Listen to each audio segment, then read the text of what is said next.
देखिए, देश में कोरोना के JN.1 वेरिएंट के अब तक 22 मामले मिल चुके हैं।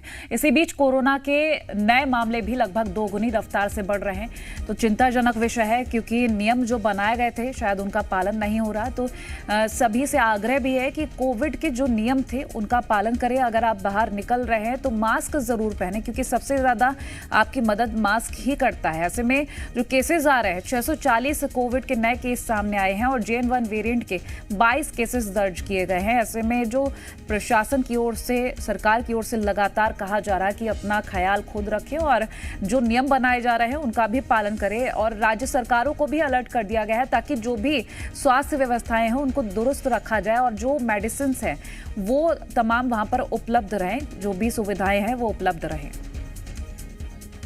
देश में कोरोना के डर की वापसी हो रही है। एक तरफ JN.1 वेरिएंट की दस्तक हो चुकी है तो दूसरी तरफ कोरोना के मामले भी तेजी से बढ़ रहे हैं।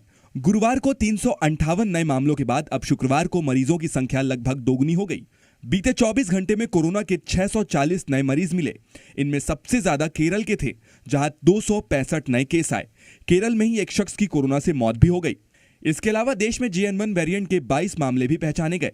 इस बीच देश में कोरोना के एक्टिव मरीज भी लगातार बढ़ रहे हैं। 20 दिसंबर को जहां 2311 एक्टिव केस थे, तो वहीं 21 दिसंबर को यह बढ़कर 2669 हो गए।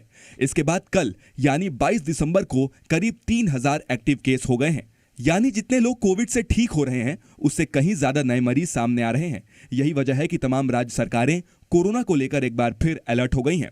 राजस्थान के मुख्यमंत्री भजन लाल शर्मा ने अस्पतालों में ऑक्सीजन बेड और दवाइयों की कमी न होने देने के निर्देश दिए हैं। तो वहीं बिहार में भी CM नीतीश ने हाई लेवल मीटिंग की।